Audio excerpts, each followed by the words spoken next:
That's Nick. And that's Joseph. And today we're here to talk about The Amateur, the sophomore film directed by James Hawes, which is being released courtesy of Walt Disney Studios Motion Pictures on April 11th, 2025. Do you know James' first film? Well, to be fair, Mr. Hawes has been working in television since the early 1990s and has an extensive filmography, but his narrative theatrical feature was One Life in 2023, starring Anthony Hopkins, which we have a written review for, in which he plays that British man who helps facilitate a bunch of children being removed from war-torn Czechoslovakia during World War II.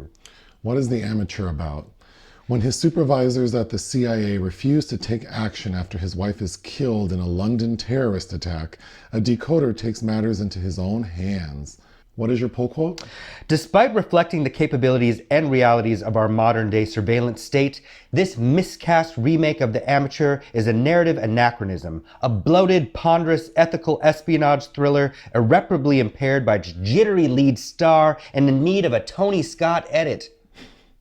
Jittery is a good word. Mine. The Amateur might have made for an effective political thriller if it weren't for the wholly unappealing lead, his selfish motive, the absence of any tension, and an overly long runtime. Oh yeah. Sorry to James, but I hated this movie.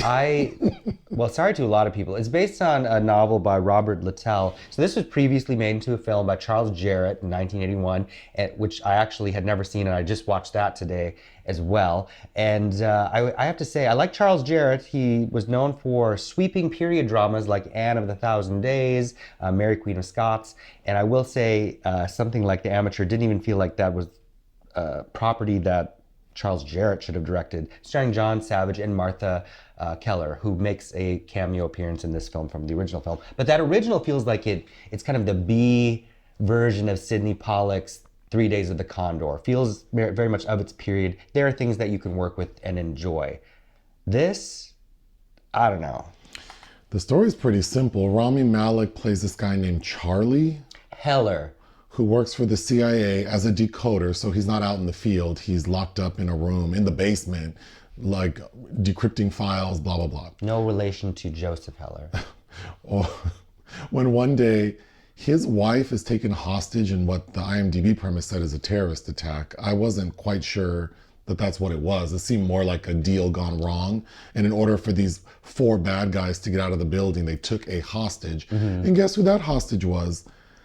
Charlie, Rami Malek's wife. Sarah. And they kill her ass. Played by Rachel Brosnahan in a very boring milquetoast role. So the next day when he gets to work, his boss, played by Holt McCallany, says, "Girl, your wife is dead. Didn't you see the news? How do you know?" And they show this man the video. That was unbelievable to me. The surveillance. They show him the news story and like, hey, by the way, we got the surveillance. We got the actual footage of her being shot in the head. But you know what's crazy is the 81 version, they straight up show that woman getting shot in the head on the TV. Wow. The 80s. So of course he's traumatized, but it's important to know that the opening of the film is Rami Malek's character receiving some encrypted files from this anonymous informant whose screen name is Equiline, I believe. Equiline. Mm-hmm. And when he decrypts these files or decodes these files, he sees that his boss, Holt McCallany, is doing some like black ops stuff on the side that he shouldn't be doing. So he has this information and uses it as blackmail against his boss to say, I need to be trained, I need fake passport, money, gun, so I can go kill the people responsible for the death of my wife. And they're like, Chow, you're crazy. And he goes, well, I'm gonna blackmail you if you don't. And I've already set it up. Like, I have this... If I don't sign in to the blah, blah, blah every 5 hours. Like 3 investigative journalists are gonna get all this info and we're all going to jail then. So they agree. Little did they know what 2025 would look like, and they'd probably be fine. Yeah, actually. But they set his ass up with Lawrence Fishburne as a trainer, and Lawrence trains him enough to give him all the things he asked for, even though it seems like the training's not done, and Rami escapes. And this fool, there are 4 people he needs to kill. There are 4 people involved three plus like the big boss, and it's the big boss who pulled the trigger. So this man, they're at the CIA building in, where are they, Kansas or somewhere Langley. Somewhere in the US. He makes his way to London, Paris, Istanbul, Romania, and of course plucks off all of them except the main guy, who instead of killing him, he turns him into Interpol. The end. The very non-Russian Michael Stuhlbarg. Oh God. The first thing I knew from the trailer I wouldn't like this movie. Rami Malek to me seems like that psychotic chihuahua from Ren and Stimpy. He looks crazy. It's googly eyes. It's like he just sucked on a lemon. He's all, like you said, jittery. He's only appropriate as a lead in an espionage thriller if it was directed by Woody Allen. Because Oh God. And I understand, like, how many times does a character say to him, "You're not a killer"? yes. So it's like we get it. A killer queen. Based on the casting, all that, we understand that he's not a killer. Although he goes through the sequence of the people. The first person he doesn't kill, that lady runs into the street and gets hit by a van. But the other two he is responsible for killing. And then the final person, he realizes that that's not who he is. Because the whole thing that Lawrence Fishburne tells him is like, you don't know what it's like to kill someone close up. And then who's the main bad guy at the end? You don't need to talk to a CIA operative to know that that is true, okay? But which guy at the end? The main bad guy. Michael Stuhlbarg. I'm jumping to the end because I thought the scene at the end with the main bad guy was so ridiculous. Yes. Because Rami Malek makes a way for himself to get captured, to be brought to the main bad guy, who's like on a boat in the middle of Russia, in the Russian ocean, some ocean by Russia. And he explains, like, you killed my wife, so I want revenge on you. And that bad guy goes, oh, you don't know, you're not a killer. You don't know what it's like to kill someone like close up. Watch, I'll prove it to you. And this man hands him a loaded gun. And gets on his knees. Gets on his knees, and Rami Malek doesn't shoot or kill him. Instead, he has programmed the boat to travel into Finnish water so that the Finnish Navy and Interpol can capture this man. And he looks down at Michael Stuhlbarg's like, yeah, I got what I wanted. You know how my wife felt. And it's not explained to us, but I'm assuming that Rami Malek's character did that so that he might have some leverage to not be in trouble. I don't know, we smooth gloss over all that. Because the director of the CIA is played by someone who I recognize. No, Julianne Nicholson in such an earnest, dull role. Oh, I know why I recognize her. I think I just rewatched her in that movie where Hugh Jackman plays that gay superintendent. Bad Education. Is that her? I remember Allison Janney. It's Allison Janney. What do I know this lady from? You know her, I praised her for playing Marilyn Monroe, Norma Jean Baker's mother in That's Blonde. right. Okay. Okay. She's in a lot of stuff, though. At the end of the film, she gets on the news and says, the CIA, there were some baddies who we, dealt corruption. with. There was corruption, so we dealt with them. And then some reporter goes, what happened to the whistleblower, Rami Malek? And she goes, well, that person is safe, and they are still with the agency. She should have said, file a FOIA request. So I guess all's well that ends well. And then a theme with his character is that he's afraid, and his now deceased wife had bought him like a beat up Cessna for him to like face his fear of flying. So the final shot of the film is Rami Malek flying the Cessna with this corny score. Smiling in the sunset, yes. I don't understand. Is he supposed to be a hero? I don't know. And did you like the gravitas afforded that puzzle tchotchke that she bought him that skitters into the street when he gets clunked on the back of the head? I think I don't despise Mr. Malek as much as you do. I think that he is a very odd flavor that can be used quite effectively sometimes. But he's giving me, if you mash together Klaus Kinski and John Malkovich. So it's just this weird, troublesome, pretentious affect. I thought he looked like a crackhead who was actively tweaking. It made no sense to me. His multiple levels of various states of alarm are kind of worth. His eyes are just everywhere. It's almost like in some spoof where some actor's trying to play a blind character. That's what he reminds me of. Well, he seems like an unfinished creature at times, because I think his features don't kind of add up together in a way that you'd expect. If Christopher Guest made a comedy about a spy, I think Rami Malek could have worked in that. Again, yeah, I think that he could be. I think he could be used incredibly effectively in things. I'd much rather watch him in the lead of a film than Jared Leto, for God's sake. No. And remember, they were both together with Denzel in The Little Things. Oh, that's right. Okay, so the trailer, I knew I wouldn't like this movie, but the opening is we see Rami with his wife, and they are a little too cutesy. I couldn't stand the wife. And then she is acknowledging that he's weird, and it's like, okay, we know, we can see. A man that acts like that is cheating on you or has somebody locked up in the basement. Yeah. He was running after her car. She's leaving. Oh, that's my first note. I knew we were in trouble when we see him chasing her down the driveway. And then he does this thing. He turns around and goes, yeah, like John Cusack and saying, no. Okay, there's so many things. Okay, when Rami Malek's character, his wife is killed. Boring, but she's killed.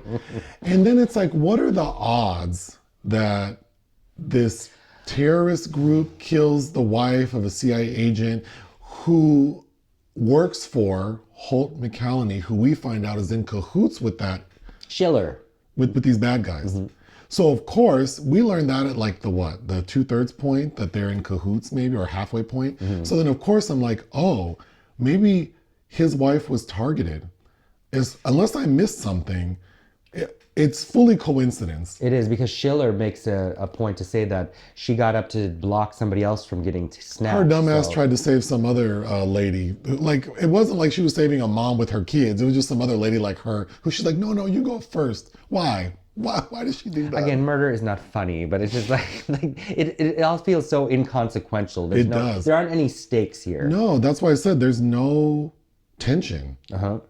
Like, I don't feel anything for her. Like, or for his experience, the way that he's emoting just doesn't work. Unlike, say, John Savage in the original, who's kind of like this regular Joe who blends into the crowd, and they aren't trying so hard to make us have some kind of reaction to what's happened. Like, your wife was slaughtered. That I don't think we need more explanation. No. So, of course, Holt's character tells Rami, you need to go see a therapist and go on like bereavement leave. So he goes to the therapist, and the main thing from that is the therapist tells Rami, only you can really make things better. And then his eyes start going everywhere, and it's like, oh, that's when he realized, like, are we supposed to think that's the moment when he realized I have to take matters into my own hands? I guess. I hated his motive. He's so damn selfish, because Holt McCallany, who we find out is not responsible for the death of his wife. It is this unbelievable coincidence that the bad guy who killed his wife is also a bad guy he's in cahoots with, doing nefarious things on the side.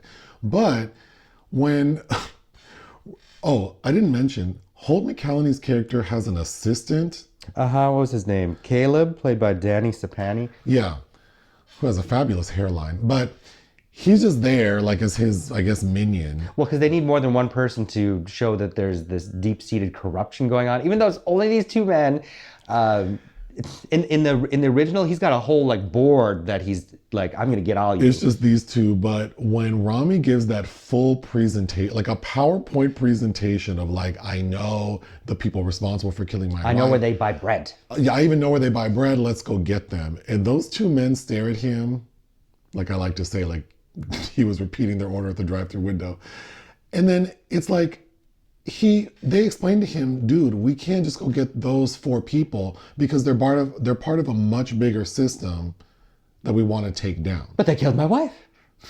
But they killed my wife. And it's like, okay. They're like, but we'll crosswalk these notes. But of course, when we realize, oh, Holt's character is in cahoots with these people, so of course it doesn't want to take them down. It's like, okay, fair enough. But some of Rami's actions show that he does not care about other people, because at one point when he's tried to evade Lawrence Fishburne, who has now been sent to go capture him, because part of his training was he learned how to make IEDs. This man sets off an explosive in a very, very busy bar in Paris. Yes. Which certainly harmed and that's many not people. even the thing that he's done that's most harmful in a crowd in this film. The most harmful thing he does, and it's in the trailer, is the second bad guy he goes for is swimming in this enormous glass pool that's connecting 2 high-rise buildings 20 stories high. He destroys it. So 150,000 tons of water with tons of sharp glass that would fall with it just drop to the ground. There's no, like, how could he have planned that people weren't there to be killed? Exactly. But also, I think that was a callback to the original film because there's a cool, for its time, shootout scene with a pool that one of the baddies is sleeping in. He could not have possibly killed the way he sets up that bomb in that film. But I want the documents he found that were manipulated, the deep state. That just looks like somebody was using some Adobe Pro. Well, and all it's saying is that Holt McCallany's character initiated like drone strikes, but then covered it up And made it say that they like were suicide bombers. But we never really learned, like, I didn't fully understand, like, it's not that Holt McCallany's character is like treasonous. He's like one of those characters in a story like this where it's like he's trying to take matters into his own hands. He's doing some Nightcrawler ace in the hole bullshit, Right. where he's pitting our allies against one another by posing as our enemy, that kind of bullshit. It just felt like it was trying to be this slick political thriller, but it just fails because you have this awkward person who's flailing about trying to get revenge. It's wanting to be, John Wick, of course, might come up in your mind, but I feel like it so desperately wants to be like a Bourne Identity, but it feels more like that B. Chris Pine movie, The Contractor. Do you remember that? Yes, but I thought one major misstep for me is it also feels like it kind of wants to be Mission Impossible or like a Bond movie with all the cool tech. And I feel like the only thing this movie's bringing, because it damn sure ain't the lead, is the cool technology, like all the ways that this character was able to do these things. But it downplays it all. It's all just very like, oh yeah, oh my God, there's a point after he's already being chased, he's already almost been caught, that now he decides, because he's created most of the technology the CIA is using, he makes it so that all the surveillance, like he's able to place his face on other people's bodies so that the CIA is tracking him in countries he's not even in. Why didn't he do that from the beginning? You just need that. You didn't need to go to this crackerjack training. Also, we show you looking up YouTube videos for how to do criminal activities, such as break into a Parisian apartment. I hated that scene. He has his phone, he goes on YouTube and pulls up a video of how to pick a lock. And it's supposed to be like a comedic thing, I think. Yes. And he's playing it all loud and it just made no sense. He's supposed to be this really intelligent guy who's always 5 steps ahead. And he demonstrates that half the time. But the other half, he just seems like a bumbling idiot to me. Oh, I just did not like this characterization. I didn't either. But I kept thinking, Edward Snowden stars in Death Wish. There's so many foreshadowing things. Like we see that, because of course the CIA building he's in is very secure, so trying to bring information in and out is difficult. Or even a receptacle to put things on. Right, so he figures out this way to get information out. But even like they downplay that. I thought that would have been a really cool, you know what I think I wanted? Like a procedural. Because him as like this action person did not work. But he's able to get it, he's able to throw off the CIA by making them think that he put the information he stole from the CIA on an ABBA Gold CD in a jukebox. And I don't know, even that could have been more, it just feels like, because we'd already seen the jukebox, so we knew that was going to be involved. There's so many callbacks, him learning how to make the IED, him with his gun training, Equaline, the anonymous Inquiline, turns out to be the wife of a dead informant. Played by Katrina Balfe from Kenneth Branagh's Belfast. And she's in Istanbul, but the first half, when we first understand that she's like, or that this character exists, their whole back and forth is like, why won't you tell me where you are? Why would they? Exactly. Why do you keep asking? You think she's a Russian man because that moniker used to be owned by one, but then there's this like weird flirtation, and then automatically she's like, yeah, I want to help you. And then I want to sleep next to you because I miss the touch of sleeping next to a human. Okay, but let's not gloss over the fact that, so this anonymous informant who Rami Malek's character doesn't know where they are, he keeps asking them as if they're actually going to tell him. He likes puzzles. And then now that he's on the run, he messages the person and says, I really need your help. Are you where I think you are? And they say, yeah. and then they get him to Istanbul on a cargo ship, and it turns out to be the lady, the wife of the Russian man. And she is fully willing to help him. I don't understand why. You know, they are being much more discreet in the chats than other recent events would otherwise have us believe in.